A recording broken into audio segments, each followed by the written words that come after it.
Bueno, en esta ocasión vamos a ver cómo se califica el Banfe, para lo cual ustedes necesitan un protocolo, el protocolo de aplicación de su sujeto. También necesitan el manual de aplicación y de calificación que viene en su material.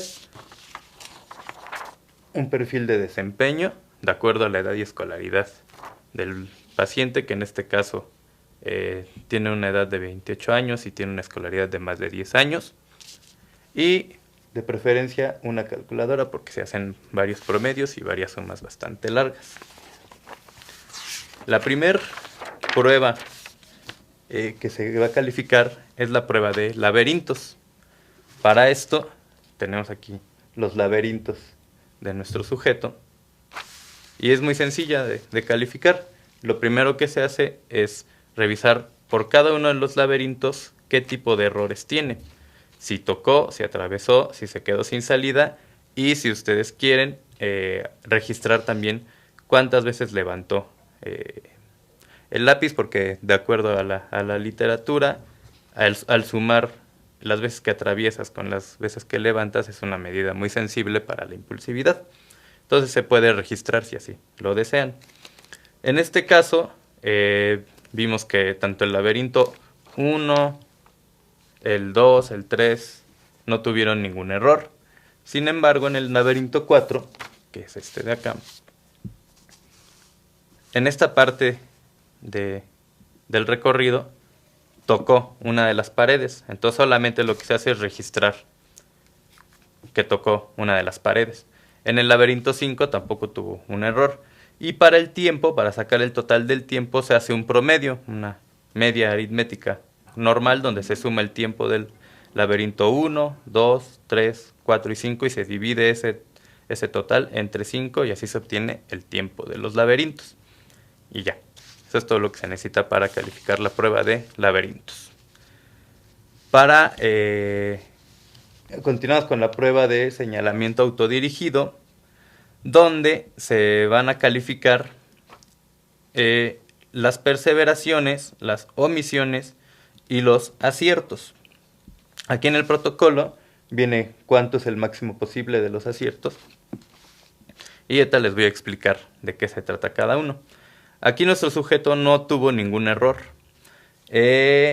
Para considerar un acierto se debe señalar la figura, o sea, es cualquier figura que sea señalada y que se cumpla la regla que se le dice al sujeto de que la siguiente que señale no puede ser alguna de las que están alrededor. Entonces aquí vemos que el sujeto señaló primero la 1, luego la siguiente fue esta, luego esta, y así se fue con esa estrategia. Aquí no cometió ningún error, entonces tiene un acierto, tiene 25 aciertos, que es el máximo posible. En dado caso de que el sujeto hubiera repetido, hubiera señalado primero la ardilla, luego la bicicleta, luego el caballo, y hubiera, para la señalización 4, hubiera señalado la ardilla otra vez, eso se hubiera registrado de esta manera, y eso se hubiera considerado un error de perseveración, y ya no se cuenta como un acierto. En el manual dice que se puede considerar un acierto, aunque sean señalaciones así contiguas, a partir de la señalización número 12. A partir de la número 12 ya la regla de señalar las salteadas ya ahí no aplica y se siguen contando como aciertos. Una omisión es una figura que no fue señalada. Y lo único que se hace es registrar, bueno, durante la aplicación se registra el tiempo, se ponen el número de perseveraciones, el número de omisiones y el número de aciertos. Y ya para los señalamientos autodirigidos es todo. Para la prueba del ordenamiento alfabético de palabras, tenemos aquí el registro del orden en que nos dijo cada una de las listas nuestro sujeto, y lo único que hay que hacer es registrar el número de ensayo en el que te dijo correctamente la lista sin ningún error. Aquí en las 3 listas nuestro sujeto lo dijo en el primer ensayo. Y se van a calificar las perseveraciones, los errores de orden y las intrusiones. Una perseveración es una palabra que pertenece a la lista y que te la repitió más de una vez. Un error de orden es que te diga una palabra en el lugar en el que no le corresponde. Por ejemplo, si el sujeto hubiera dicho árbol, eco, oso, uva, imán. Ese está bien, es la A, el árbol está bien, el eco está bien. Sin embargo, la O también le sigue a la E, pero aquí tenemos un error de orden porque la I no va después de la U, entonces eso se consideraría un error de orden. Y una intrusión es una palabra que no pertenece a la lista, pero que te la dijo en el momento de repetir la lista. Y así nos vamos con cada una de las listas hasta completar todo lo que se tiene que calificar. Para la siguiente prueba, que es la resta consecutiva, nosotros registramos la respuesta del sujeto ante cada una de las restas que fue haciendo mentalmente y se califica los aciertos y el número de errores y el tiempo que se tarda el sujeto en segundos. Aquí nuestro sujeto no cometió ningún error. Sin embargo, puede darse el caso de que cometa un error, de que algún número no corresponda a la resta. O sea, por ejemplo, te diga, en lugar de 34, te diga 33. Pero al 33 ya le vuelve a quitar 3 y te dice 30. Eso ya se considera como un acierto. Igual se hace con la resta consecutiva de 100 menos 7. Igual se registra el número de aciertos, el número de errores y el tiempo en segundos. Aquí estaba registrado en minutos, se convirtió a segundos. Y de igual forma con la suma consecutiva, aciertos, errores y el tiempo en segundos. Para la prueba de clasificación de cartas, esta es la prueba un poco más complicada de calificar, porque se califican diversos tipos de errores en el desempeño del sujeto. Lo que vamos a calificar aquí van a ser el número de aciertos, que en este caso el máximo es de 64, porque son 64 ensayos o 64 clasificaciones de tarjetas. Vamos a calificar los errores, las perseveraciones diferidas o de criterio y los errores de mantenimiento, y se va a convertir el tiempo que tardó el sujeto, se convierte a segundos. Un acierto es una tarjeta que fue clasificada en la categoría correcta. Por ejemplo, aquí nuestro sujeto tuvo la tarjeta número 2, la clasificó correctamente, la 4 también correctamente, y así. Aquí tuvo hasta 10 aciertos, hubo un cambio de categoría donde se señaliza aquí, y volvió a tener aquí 10 aciertos, y hubo un cambio de categoría, y en cada uno de los aciertos, pues el sujeto la colocó correctamente en la categoría que le correspondía. Aquí le correspondía color, la colocó en color, aquí la colocó en color, y así. Luego, un error va a ser una clasificación en una categoría que no es la correcta. Por ejemplo, en el ensayo 1, aquí el sujeto, la categoría correcta era color, y el sujeto la clasificó en forma o en número. Ahí no se puede saber qué es lo que estaba pensando el sujeto, sin embargo se registran las dos respuestas y se considera solamente un error. Este es un error. Aquí está como un ejemplo de una perseveración diferida. Por ejemplo, si consideramos que el sujeto clasificó este error, clasificó mediante forma, luego aquí tuvo un acierto, luego aquí otra vez volvió a clasificar por el criterio de forma. Esto se conoce como perseveración diferida, perseveración de criterio, que es que una carta va a ser clasificada en una categoría errónea, habiendo un máximo de 4 ensayos entre el error que estamos considerando y la otra clasificación que fue exactamente en la misma categoría. Esta, por ejemplo, es una perseveración diferida. Aquí tenemos otra perseveración diferida, porque aquí el sujeto se consideró que clasificó en este por forma, aunque también coincidió con color. Pero como venía de clasificar correctamente todos por forma, pues creemos que siguió clasificando por el mismo, en la misma categoría, y consideramos que aquí clasificó por forma. Luego al decirle que fue un error, hubo un cambio en su estrategia y un cambio en su clasificación, clasificó por color, pero de nuevo aquí consideramos que volvió a clasificar por forma. Cuando los errores coinciden en más de una categoría, es preferible, como no sabemos qué es lo que realmente está pensando el sujeto, es preferible no afectar más su desempeño, como en este caso, donde aquí clínicamente es más dañino una perseveración, que es tener 2 errores consecutivos en la misma categoría, es más dañino que una perseveración diferida. Por eso se decidió aquí tomarle en cuenta una perseveración diferida. Las perseveraciones, como les decía, aquí el sujeto no cometió ni perseveraciones ni errores de mantenimiento, pero una perseveración es si uno comete un error y clasifica en una categoría incorrecta, y al siguiente ensayo vuelves a cometer el mismo tipo de error, eso se considera una perseveración.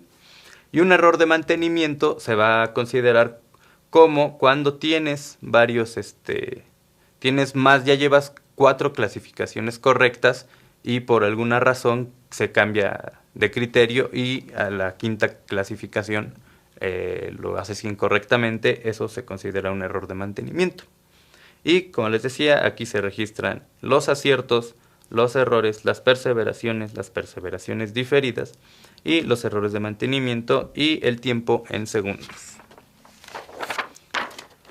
Bueno, para la prueba de clasificaciones semánticas se va a determinar a qué tipo de categoría te dice el sujeto en cada uno de sus agrupaciones. Hay categorías abstractas, categorías funcionales y categorías concretas. Las categorías abstractas son las categorías de mayor orden, las más supraordinadas, como a qué familia de animales pertenecen, como mamíferos, ovíparos, etc. Las categorías funcionales van a ser aquellas en las cuales el criterio de clasificación del sujeto está basado en la funcionalidad o utilidad de los animales, o en cuestiones como en dónde viven, si pertenecen a la selva, si viven en el agua. Ese tipo de categorías son las categorías funcionales, y las categorías concretas van a ser aquellas que están basadas en características físicas observables de los sujetos, como por ejemplo tienen 4 patas, tienen pelo, tienen plumas, etc. Aquí nuestro sujeto completó 9 grupos y la mayoría como podemos ver, fueron abstractos. Por ejemplo, acuático, mamífero, crustáceos, aves, ovíparos, insectos. Todas estas son categorías abstractas. Viven en la selva, es una categoría funcional. Doméstico es una categoría abstracta. Y tienen 4 patas, es una categoría concreta. Aquí lo que vamos a registrar es, por el tipo de categoría, el número de elementos que tuvo en cada grupo. Por ejemplo, el sujeto aquí en el grupo 1 tuvo 7 elementos, en el grupo 2 tuvo 9 y así. En las categorías igual funcionales, en el grupo 7 tuvo 5 elementos, y las concretas en el grupo 9 tuvo 9 elementos. Para calificarlo, aquí te pide el número de categorías concretas, el promedio de las categorías concretas, igual con las funcionales, igual con las categorías abstractas. Entonces, aquí lo que hacemos es hacer una suma del número de elementos para obtener los promedios. En las categorías concretas, tenemos que tuvo un total de 9 elementos, el cual para sacar el promedio se divide entre el número de categorías concretas, que en este caso es 1, y te da un promedio de 9 animales. Para las categorías funcionales igual, tuvo 5 elementos, que es el total, y se hace la división entre el número de categorías funcionales, que en este caso fue 1, y se obtiene el promedio, el cual también es 5. En el caso de las categorías abstractas, tenemos que el sujeto tuvo 56 elementos y se divide para obtener el promedio entre el número de categorías abstractas, que en este caso fue 7, y aquí se coloca y el promedio es 8. Para el total de categorías se saca la suma de todos los elementos, que en este caso fue 70, y se divide entre el número de categorías que completó el sujeto, que en este caso fueron 9, y aquí se coloca, que es 7.7 el promedio total de animales. Para obtener la puntuación total, cada una de los tipos de categorías tienen un puntaje diferente. Para las categorías concretas, cada una nos va a ofrecer, las categorías concretas nos dan 1 punto, las categorías funcionales nos dan 2 puntos y las categorías abstractas nos dan 3 puntos para un total de 36 puntos posibles. Entonces lo que se hace es una multiplicación del número de categorías por el puntaje que te da. En este caso, las categorías concretas tuvimos 1, nos da 1 punto. Las categorías funcionales tuvimos 1, nos da 2 puntos, y las categorías abstractas tuvimos 7, nos da 21 puntos, y eso es lo que se registra en la puntuación total. Luego, para la prueba de Stroop, para la forma A, es muy sencillo. Lo único que hay que hacer es registrar el número de aciertos, o sea, las palabras que te dijo correctamente, registrar el tiempo en segundos, registrar los errores Stroop, que son cuando te tiene que decir el color en lugar de la palabra, que aquí en el protocolo ya están marcados. Si comete un error en alguna de las que están subrayadas, eso se considera un error Stroop. Y los errores no Stroop, como en este caso nuestro sujeto tuvo un error no Stroop, donde no dijo la palabra que le correspondía, pero no hay un efecto Stroop en la lámina, o sea, no está subrayada la palabra. Y eso es todo lo que se hace con la forma A. Para la parte de fluidez verbal, lo que se va a calificar van a ser el número de intrusiones, el número de perseveraciones y el número de aciertos. Una intrusión es una palabra que no sea un verbo o que esté conjugado, como besarse, comerse, bañarse. Eso es una intrusión. O si no dice ningún verbo, así como perro, mesa, gato. Una perseveración va a ser alguna palabra que sí esté bien, que sea un verbo en infinitivo y que ya sea que lo haya repetido de las instrucciones, de los ejemplos que tú le diste, como por ejemplo aquí el sujeto. En la instrucción yo le dije que me dijera verbos, el mayor número de verbos, como por ejemplo comer, y en su primer verbo me repitió la instrucción. Entonces eso se considera una perseveración. Y en este caso también aquí tuvo otra perseveración, porque ya me había dicho en la tercera palabra, ya me había dicho jugar, y en la número 11 me repitió el verbo. Entonces eso se considera una perseveración. Y el número de aciertos va a ser el número de palabras que te haya dicho menos el número de perseveraciones. Y de intrusiones, ese es el número de aciertos.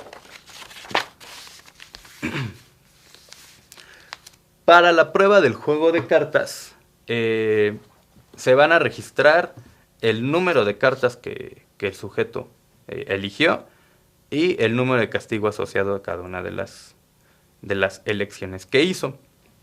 Esto se califica muy sencillo. Aquí viene que se registre el número de cartas que tomó de cada uno del grupo de cartas. Por ejemplo, de todas las que tenían 1, todas las que valían 2, todas las que valían 3, etc. Y eso está registrado en estas tablas. Aquí, por ejemplo, para registrar aquí cuántas cartas de 1 tomó, solamente se hace el conteo. Aquí de 1, 2, 3, 4, 5, 6, 7, 8, 9, 10, 11, 12, 13, 14, 15, 16, 17, 18. Entonces tomó 18 cartas de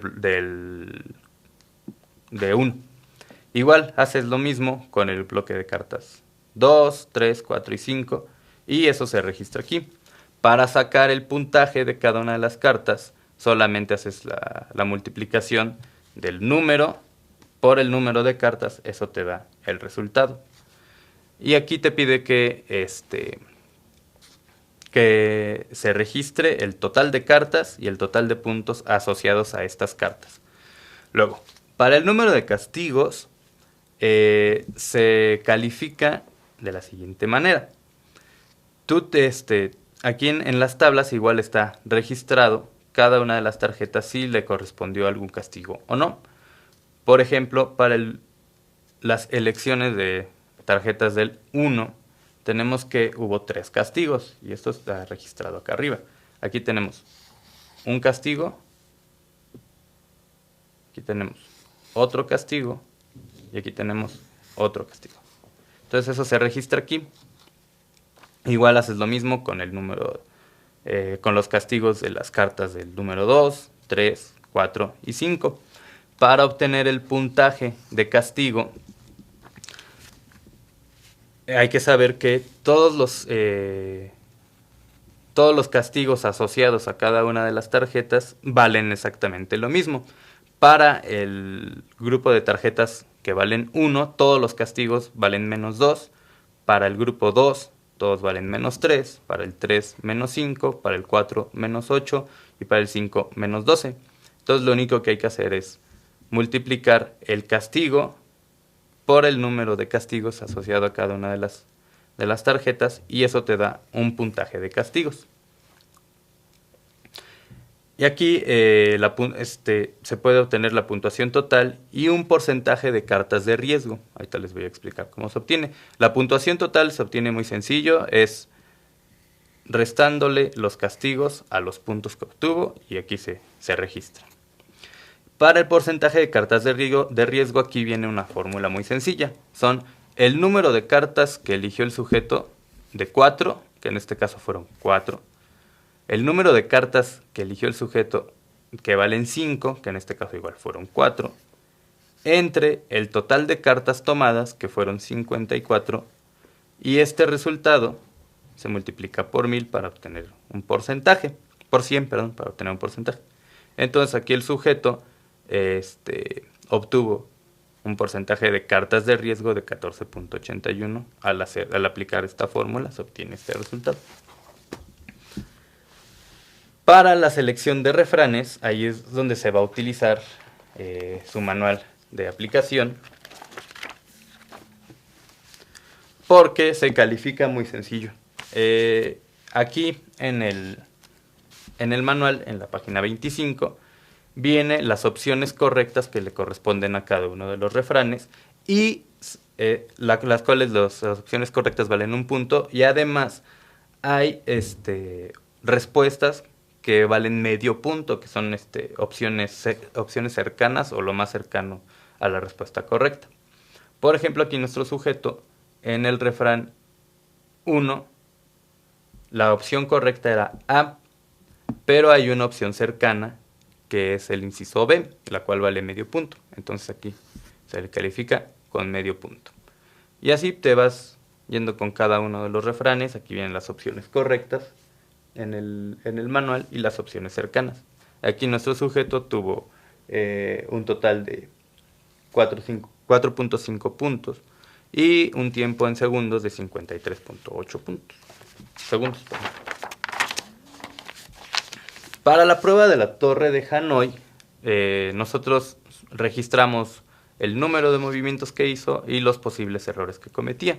Les recuerdo, un error del tipo 1 es tomar más de una ficha a la vez y un error del tipo 2 es poner una ficha más pequeña debajo de una más grande. Aquí lo único que hay que hacer es registrar el número de movimientos, el error tipo 1, el error tipo 2, el total de errores y el tiempo total en segundos. Y ya, es muy sencillo de calificar. Para la prueba de metamemoria, que es esta de acá, lo único que hay que hacer es registrar las intrusiones, las perseveraciones, los errores positivos, los errores negativos y el total de errores. Las intrusiones van a ser palabras que no pertenezcan a la lista de 9 palabras que le estamos diciendo al sujeto. Las perseveraciones es que te repita alguna de las palabras que ya te había dicho previamente. Y aquí se obtienen los errores positivos y los errores negativos. Se van a sacar de acá.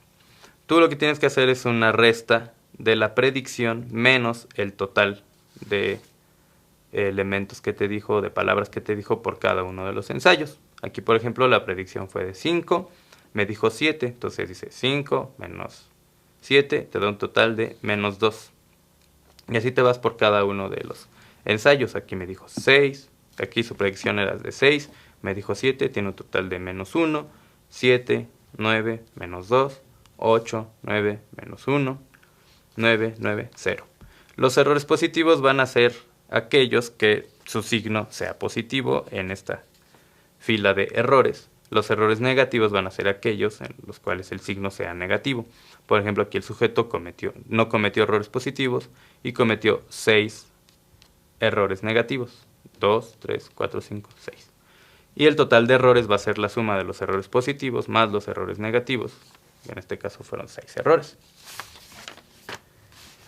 Para la prueba de memoria de trabajo visoespacial, se va a calificar solamente las sustituciones, las perseveraciones y los errores de orden por cada uno de los ensayos, por cada uno de los niveles. Y se va a calificar también hasta qué nivel llegó, el total de sustituciones, el total de perseveraciones y el total de errores de orden de todos los ensayos. Aquí, por ejemplo, nuestro sujeto no tuvo ningún tipo de error. Una sustitución va a ser una que señale una figura que no pertenecía a la serie que le señalamos previamente. Una perseveración es que señale más de una vez una figura. Y un error de orden es que señale una figura en el lugar en el que no le correspondía señalarla. Y todo esto se suma y se sacan aquí los totales del nivel total, total de sustituciones, perseveraciones y de errores de orden, que en este caso nuestro sujeto no tuvo ningún error. Y la última subprueba es el efecto Stroop forma B, que se va a calificar de igual forma que la anterior. Aquí se van a registrar los aciertos, que el máximo posible es de 84, el tiempo en segundos, los errores tipo Stroop, que son aquellos errores que haya cometido el sujeto en la columna donde tenía que decirte el color de la palabra más no la palabra, y los errores no Stroop, que son aquellos errores en donde te dice el color cuando tiene que decir la palabra. Y se registra cada uno de estos. Bueno, una vez que se terminó de calificar el protocolo, tenemos una hoja de resumen del Banfe. Esta hoja de resumen sirve para vaciar las puntuaciones que te pide cada una de las áreas que mide el Banfe. Aquí vacías todos los resultados de los sujetos. Por ejemplo, en esta parte del área órbitomedial, tienes que, en la tarea de laberintos, los errores de atravesar, tú tienes que vaciar aquí su información. Entonces te vas a laberintos y buscas cuántas veces atravesó, que en este caso pues fue 0. Y eso lo registras acá, en la hoja de resumen. Esta hoja de resumen te sirve para obtener los totales normalizados de la prueba de Banfe. Así vas vaciando cada uno de los cada una de las calificaciones que te pide aquí. Una vez que lo tienes vaciado de este lado, una vez que ya lo tienes registrado aquí todas las calificaciones que te está pidiendo, lo que hay que hacer es consultar el manual para buscar las puntuaciones codificadas de acuerdo a edad y escolaridad. Entonces aquí te fijas, a este sujeto le corresponde la tabla A7 porque tiene una edad de 28 años y tiene más de 10 años de escolaridad. Y lo que hay que hacer es muy sencillo. La puntuación natural va a ser transformada a una puntuación codificada para sacar los totales. Entonces, te vas a la tabla y buscas los laberintos atravesar. Entonces aquí estás en laberintos atravesar. Y ves la puntuación natural de tu sujeto, que en este caso fue de 0. Entonces buscas en esta tabla laberintos a atravesar, tuvo 0, le corresponden 4 puntos. Entonces eso lo registras en la parte de la puntuación codificada. Y así te vas con cada una de las subpruebas y todas las puntuaciones codificadas que te pide están contenidas en esta tabla que viene en el manual. Es muy importante que se haga esta codificación de los resultados de acuerdo a la edad y a la escolaridad del sujeto, porque las normas van a cambiar de acuerdo a estas dos variables. Una vez que están codificadas todas las puntuaciones naturales, no todas las puntuaciones naturales se codifican. Por ejemplo, aquí está marcado en el protocolo cuáles no se van a codificar. Una vez que tienes las codificadas y las naturales, para sacar los totales, la puntuación natural de los totales por área, vas a sumar cada uno de las codificadas más las puntuaciones naturales que no están codificadas. Por ejemplo, aquí sumas 4 más 5 más 5 más 5 más 5 más 83 más 1 más 4 más 82 más 3, lo cual te va a dar un total de 197. Aquí en el protocolo, así con fines de practicidad, coloqué aquí cada uno de los subtotales. Va a ser el subtotal 1, el 2, el 3 y el 4.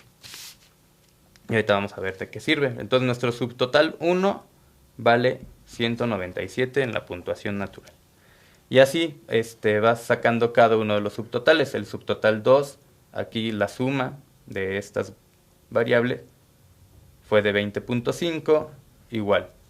El subtotal 3 fue de 125 y el subtotal 4 fue de 120.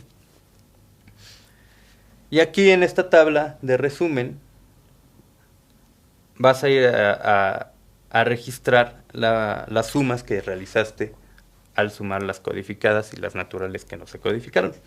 Entonces, para el total orbitomedial se registra el subtotal 1, que aquí fue de 197. Para el total dorsolateral se registra el subtotal 3 más el 4, que en este caso son 245 puntos. Y para el prefrontal anterior se registra el subtotal 2, que es el 20.5.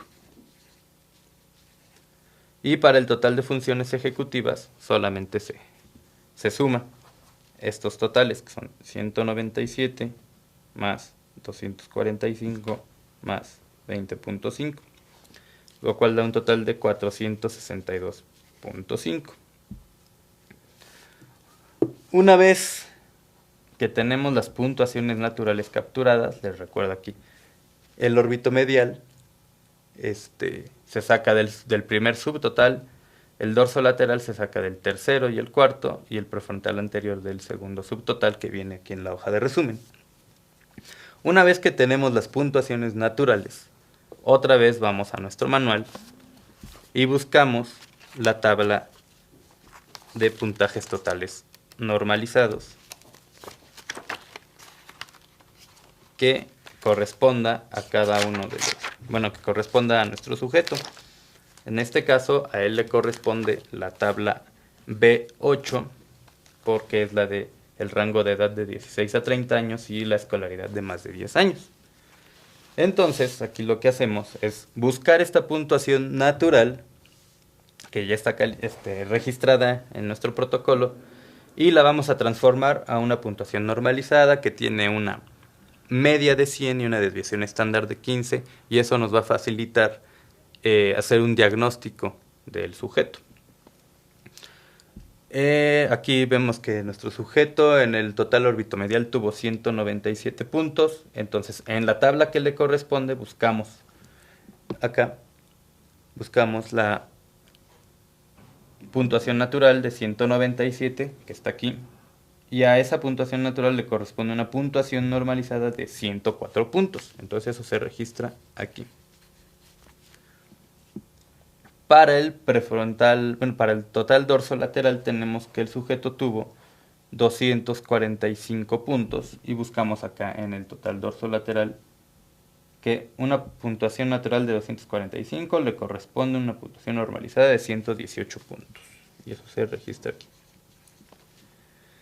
Y para el total prefrontal anterior tenemos que el sujeto tuvo 20.5, se puede redondear a 21.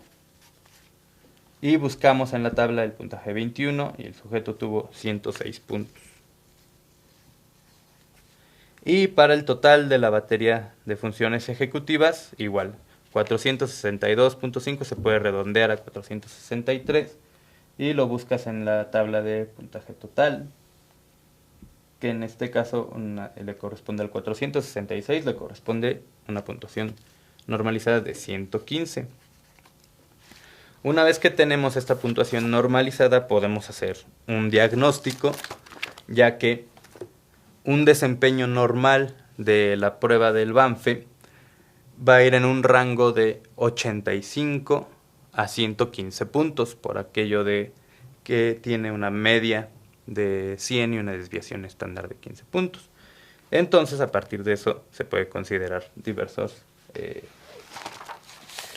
diagnósticos que igual vienen incluidos en su manual. Entonces, como les decía, de 85 a 115 se considera un desempeño normal. Entonces, para el total órbito-medial tenemos que la puntuación normalizada es de 104, lo cual cae en el rango normal. Entonces tiene un desempeño órbito-medial normal. Para el dorso lateral, el sujeto tiene un puntaje mayor a 115, que es el límite superior del rango normal. Se puede considerar que es un desempeño normal alto. Para el prefrontal anterior tiene un puntaje de 106, lo cual cae en el rango normal. Y para el total del Banfe tiene 115, lo cual también se puede considerar normal. Eso es todo lo que hay que hacer para calificar el protocolo y tener un diagnóstico de los totales del sujeto. Pero si uno quiere tener una medición o una idea más detallada de cómo fue el desempeño del sujeto, para eso están los perfiles de desempeño, que igual están normalizados para el rango de edad y escolaridad de nuestro sujeto, que en este caso es 16 a 30 años con la escolaridad de más de 10 años, donde es muy sencillo. Lo único que hay que hacer aquí como ejemplo es ir graficando el desempeño de nuestro sujeto. Por ejemplo, en el perfil, en la parte de memoria de trabajo, tenemos las subpruebas de señalamiento autodirigido, el ordenamiento alfabético, las restas y la memoria visoespacial. Entonces, lo único que hay que hacer es buscar en el protocolo qué número le corresponde a nuestro sujeto o cuál fue su desempeño. Por ejemplo, para el señalamiento autodirigido, nos pide aquí que grafiquemos los aciertos, y eso es muy fácil, aquí lo tenemos. El sujeto tuvo 25 aciertos y en el perfil de desempeño solamente se va a graficar con un puntito el 25, y así te vas con cada uno de las subpruebas que te va indicando el perfil.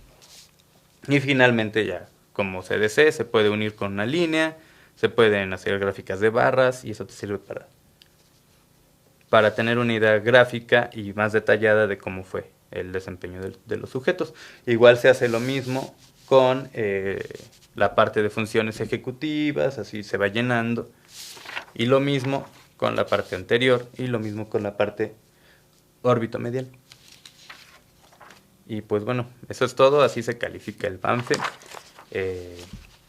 y así se obtiene el perfil de desempeño de nuestro sujeto.